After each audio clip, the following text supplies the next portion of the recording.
இன்னைக்கு பேசக்கூடிய விஷயம் ரொம்ப ஒரு முக்கியமான விஷயம். சமீபத்துல தமிழா நிகழ்ச்சியில பாத்தீங்கன்னா, அரசு பள்ளிகளில படிச்சு சத்துணவுனால சாப்பிட்டு ஒரு பெரிய லெவல்ல இருந்த மாணவர்கள் ஒரு பக்கம், ஒரு சம்பந்தப்பட்ட எதிர்த்து தரப்புல ஒரு பக்கம் அவங்க பேசிக்கிட்டு இருக்கும்போது பாத்தீங்கன்னா, அதை எதிர்ப்பா பேசுறவங்கள நடுவர் பாத்தீங்கன்னா ஒரு விஷயத்த சொன்னாரு. இந்த மாதிரி விஷயங்கள எதிர்த்து அதை தவறா சித்தரிக்கிறவங்க அயோக்கியம் அப்படின்னு சொல்லி சொன்னாரு. அது ரொம்ப ஆணித்தரமான ஒரு விஷயமா இருக்கு. அதாவது உண்மையிலே சொல்லணும்னா அரசு பள்ளியில படிக்கிற பிள்ளைகளையும் அதாவது சத்துணவு திட்டங்களையும் அதை கேலி பண்றவன், அதை தவறா சொல்றவன் மட்டும் இல்ல, அதே மாதிரி இடஒதுக்கீடையும் விமர்சனம் பண்றது அது தவறுங்கிற சொல்றது அது ஐயூக்கத்தனம் தான் சொல்லணும் கண்டிப்பா. ஏன்னா எதுவும் இல்லாம அடிப்படை வசதி இல்லாத எளிய மனிதர்களுக்கும் எளிய வீட்டு பிள்ளைகளுக்கும் இந்த மாதிரி ஒரு வழித்தடம் தான் மிகப்பெரிய ஒரு பாதையை உருவாக்குது.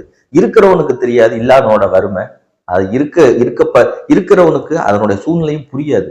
அது கீழ இருந்து மேல வரவனுக்கு தான் அந்த வலியும் வேதனையும் தெரியும், அதனுடைய பயணமும் புரியும் அப்படிங்கிற விஷயம்